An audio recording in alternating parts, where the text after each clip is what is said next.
guys, welcome back to The Witcher 3 for some more character reading.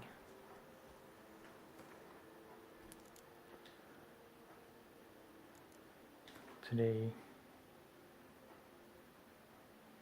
I'm going to read the entries for Yennefer, Tris,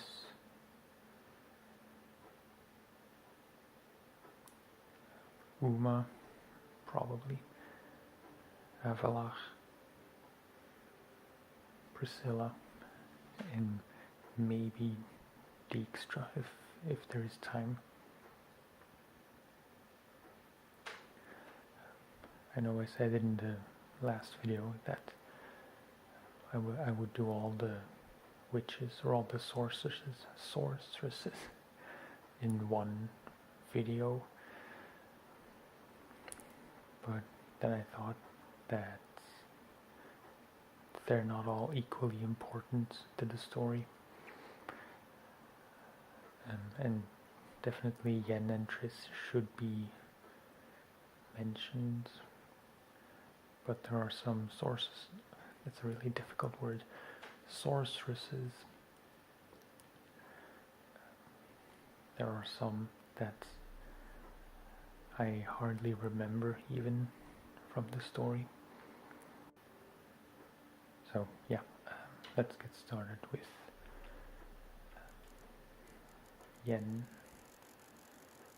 all the way at the bottom. Okay. Sorry if there's a lot of noise from outside, but it's Saturday night and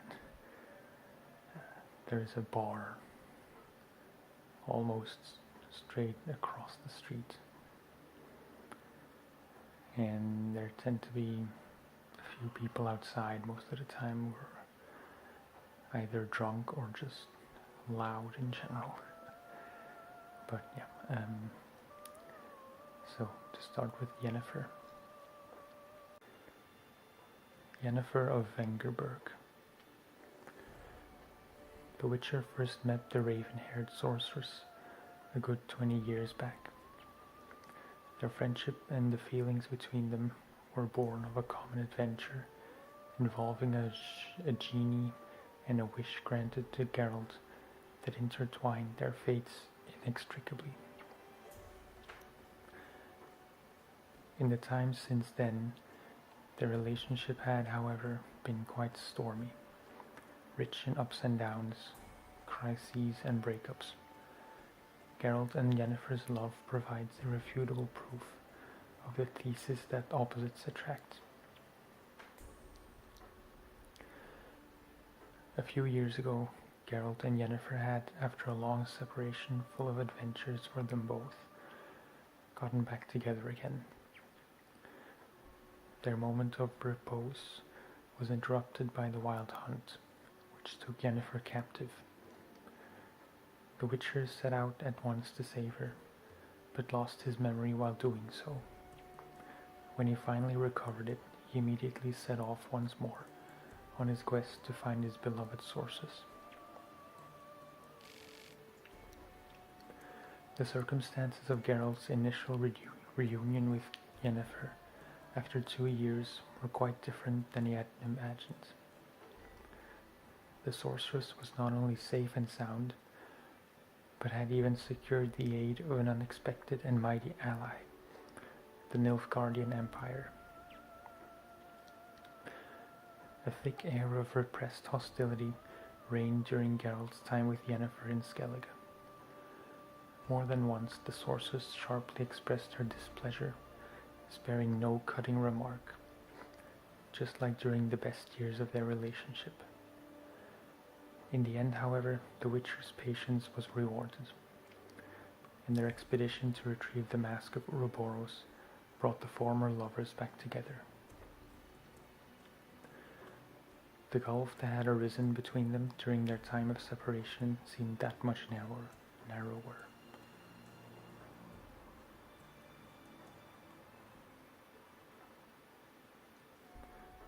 In order to obtain the information they needed, Yennefer did not hesitate to resort to necromancy, and destroyed the goddess Freya's garden while doing so. If the proud sorceresses I'm really struggling with the word sorceress. If the proud sorceress felt any guilt as a result, as usual she showed no sign of it.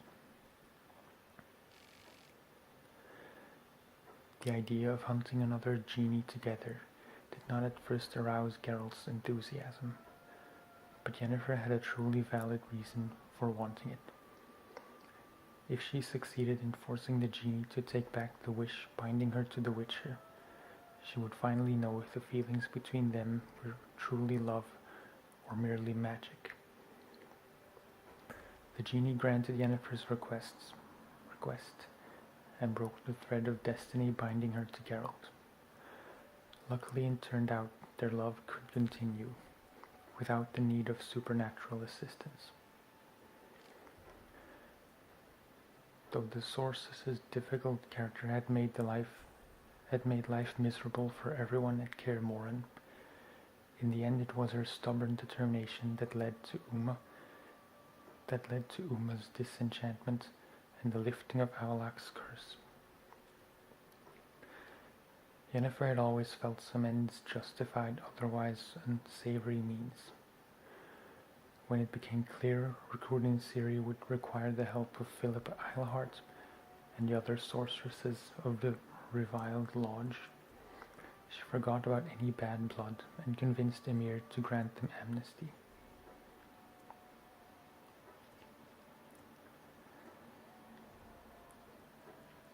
Okay. Next up is Triss Merigold. I always considered it a point of particular pride to count Triss Merigold of Maribor among my closest and dearest friends. This exceptionally talented sorceress was a shining star of her profession, the former mage advisor to King Foltest, and a famous hero of the Battle of Sodden, known as the Fount of the 14th of the Hill.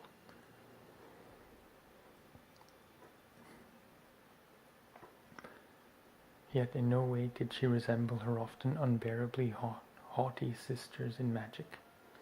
Her deft mind, warm smile, and considerable personal charm had always won over even the hardest of hearts. Though my personal relations with Triss never ventured beyond the fraternal, Geralt of Rivia at one point found her allure irresistible. From then on, the two shared feelings that ran far deeper than a superficial and fleeting fancy. Yennefer told Geralt that Triss had recently taken up residence in the free city of Novigrad. It seemed Triss had gone into hiding from the so-called witch hunters, persecuting magic wielders in the city, turning to one of the leaders of the local underworld for protection.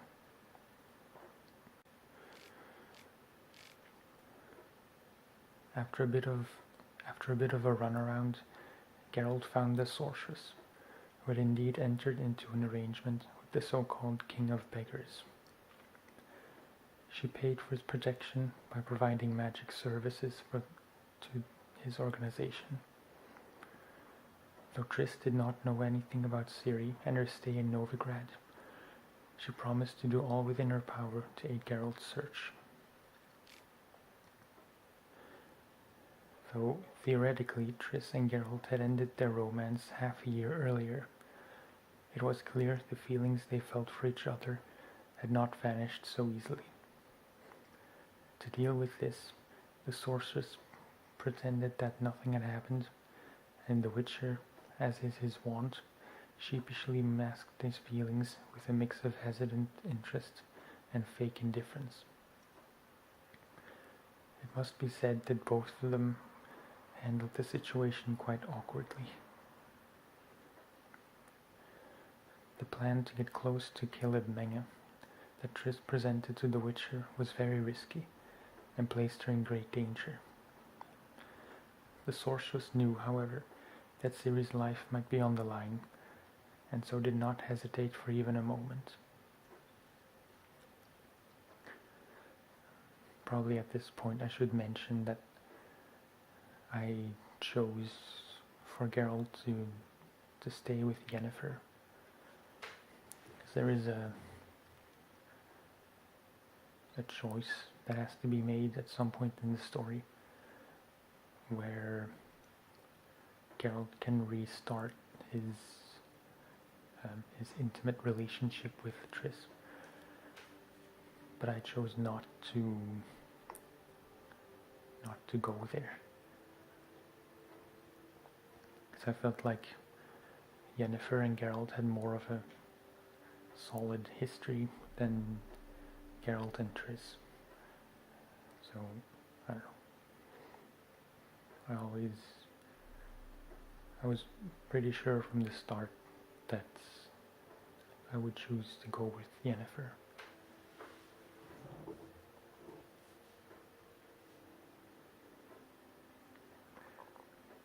Okay, next up is Uma, or Yuma.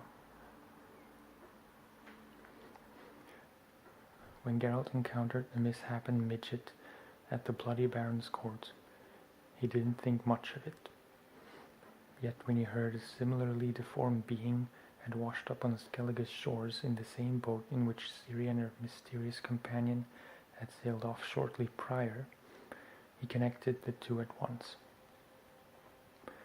It was clear this rough-hewn hunk of flesh was the key to finding Cirilla.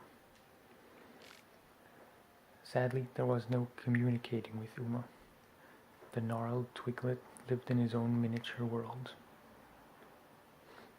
Yet Geralt knew Uma was the key to finding Ciri.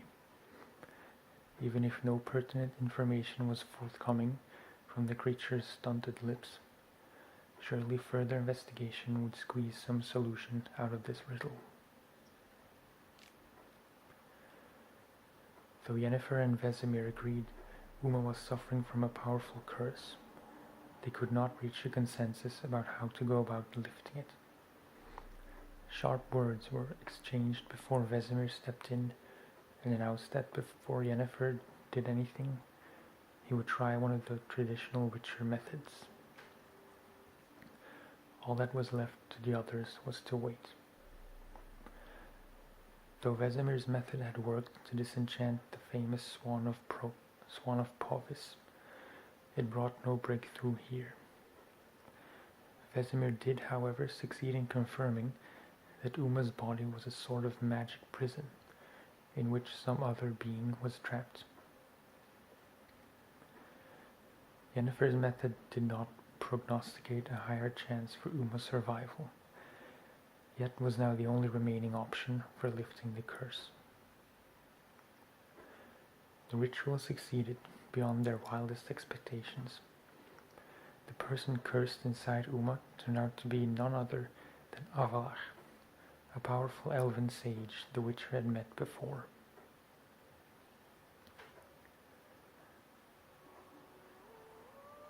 So this guy, Uma, or not sure if I should call him a guy, he turned into Avallac'h.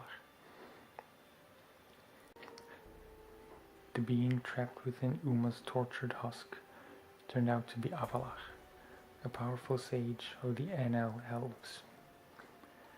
Geralt had made his acquaintance years before. Already during these prior encounters, Avallac'h had displayed an intense and frankly rather unnerving interest in the elder blood and its bearer, Ciri. His exact motives were unclear at the time, and yet made no particular effort to explain them to Geralt. Geralt likewise had no idea what bound Ciri and the elf now. There was no doubt Avallac'h had helped her, had saved her numerous times from the Wild Hunt, but why? Alas, the sage, quivering on a razor's edge between life and death, offered no answers to Geralt's burning questions.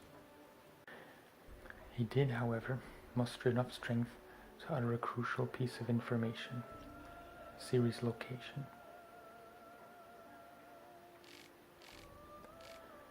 When Geralt got a chance to talk to Ciri about Avallac'h, he learned that the sage had been her tutor and mentor for some time. They were bound to a common enemy.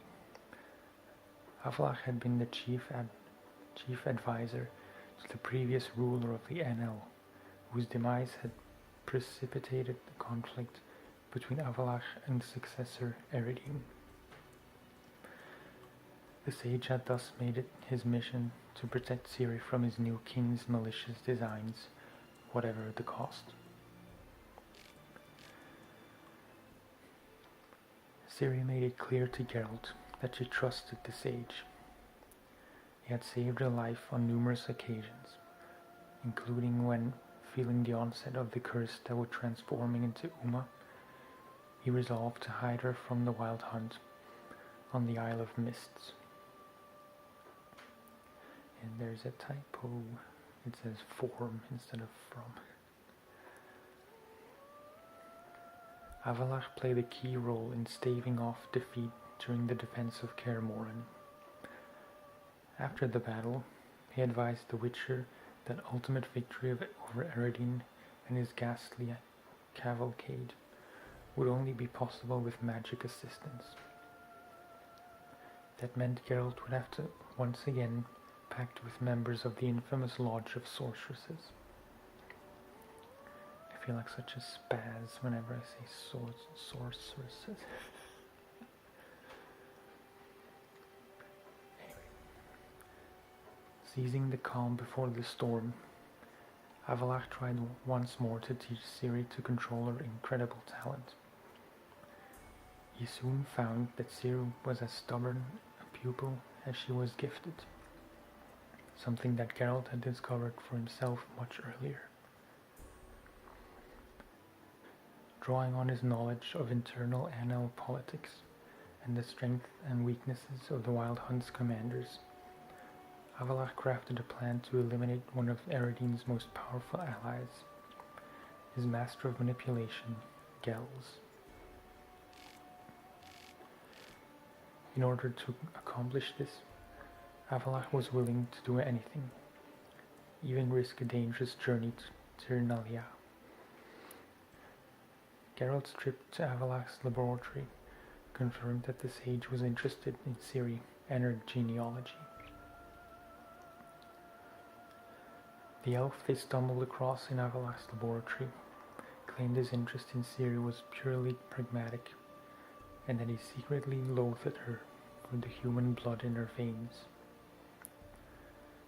Was Avallac'h truly so two-faced, or was the mysterious she-elf merely twisting his words to hurt Ciri? Avallac'h played an active role in the war council preceding the luring of the Wild Hunt into their trap. During these discussions, he and Ciri briefly got into a heated argument because Avallac'h firmly insisted she not engage directly in the coming conflict. Eredin's last words sowed seeds of doubt in Geralt's heart, and Ciri and Avallac'h's sudden disappearance led them to spring into thorny shoots. Everything seemed to indicate that the sage had been pursuing a hidden goal the whole time, to open the gates between worlds.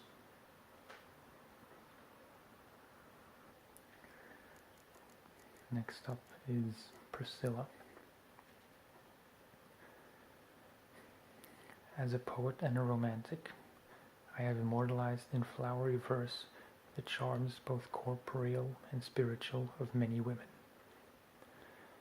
Yet when I open my mouth to sing the praises of Priscilla, I find, hard as this might be to conceive, that my throat constricts. Words turn to meat in my mouth.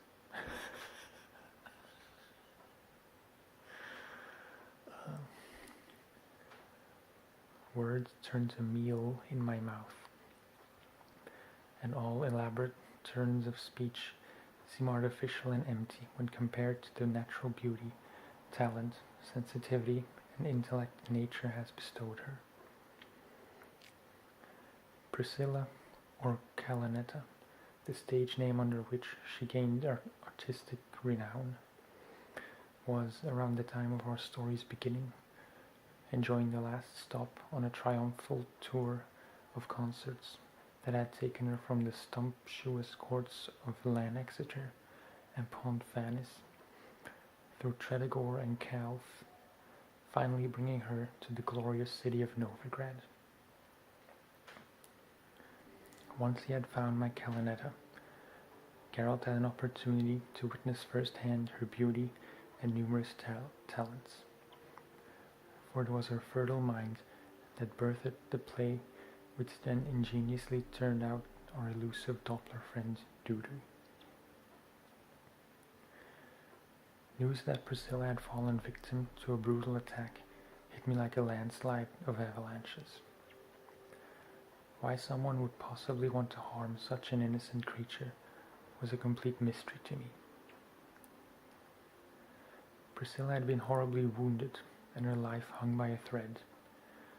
However, whoever had done this to her did not deserve to live on this earth a moment longer.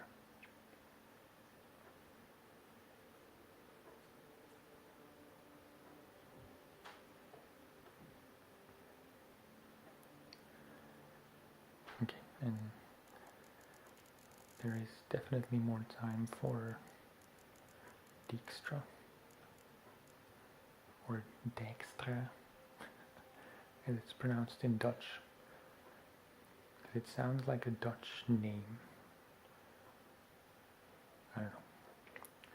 Many things in The Witcher seem almost Dutch.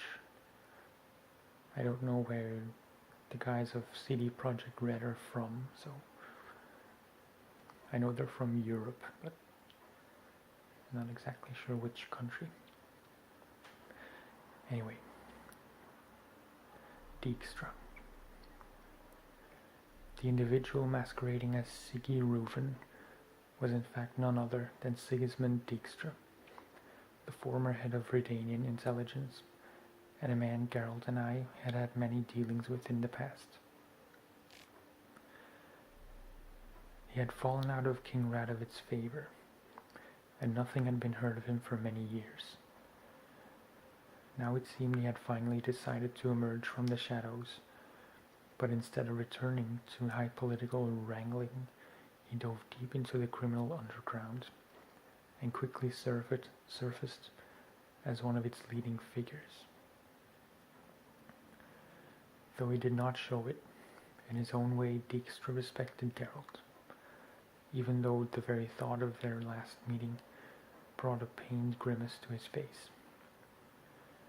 The two had found themselves standing in each other's way during the coup on Thanet Island. The stalemate was quickly broken when Geralt summarily broke Dijkstra's leg. The spy's life story would make for a positively enthralling adventure tale. A victim of Philip Eilhart's intrigues, he had been forced to flee Redania at breakneck speed, or have his own neck broken by assassins. For a certain time, he sought refuge in far-off lands, but in the end he decided to return to the free city of Novigrad. Well aware of Geralt's extraordinary talents, Dijkstra asked him to help find his stolen treasure. Though Geralt knew the identity of the criminal mastermind responsible, he decided not to divulge this information and set about investigating as if the case were a complete mystery. Though the Witcher's lips remained tightly sealed regarding my role in the treasure heist, Dijkstra still sniffed out his dishonesty and made it clear how much he disliked being played for a fool. Though Dijkstra did not aid the persecuted mages out of the goodness of his heart, Triss appreciated his support all the same, for it proved vital to the endeavor's success. Dijkstra opposed the mage hunts sweeping the city, but for Philip Eilhart he was willing to make an exception. He had never forgiven his one-time friend for betraying and then trying to kill him. Unfortunately, Geralt needed Philippa alive and knew how to free her. Though Dijkstra craved vengeance, he was willing to resign from his plans in return for valuable information. Anyone who thought Dijkstra had broken all ties with the world of political schemers and plotters was sorely mistaken. His great comeback was to be a patriotic act that would free Redania from the rule of a madman, the assassination of King Radovid. As an experienced dragon slayer once commented, more than once heads have only rolled after the dragon's been slain. The mead broken out and the campfire lit. For when it comes time to share the treasure, hunters of beasts often become slayers of men instead. Such was the case after the assassination of Radovid, when Dijkstra tried to I don't know how to say that word, tried to renege on the terms of their arrangement and do away with Thaler and Vernon. Dijkstra counted on Geralt maintaining Witcher neutrality in this matter, a miscalculation which cost him his life.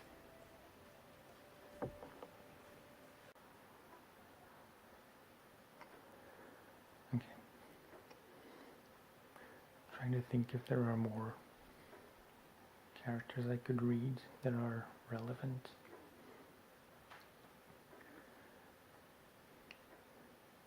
It seems that in most of these entries there are quite a few references to other characters which I haven't talked about yet, like Vernon Roach and Philippa Eilhart and King Radovid and all those people. But if I were to do them all in this video, it would definitely get too long, so I think it's best to end the video here and maybe take a mental note of which characters should definitely be mentioned in the next video.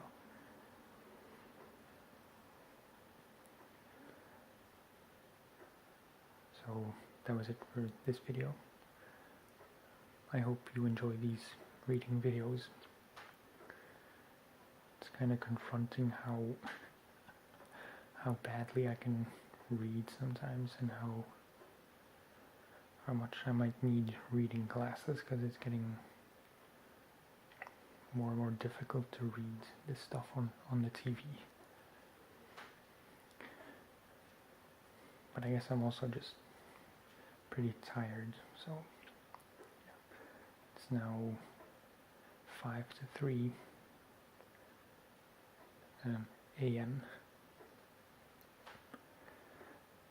So I'm guessing that's a pretty big factor in why everything is a bit more blurry than usual.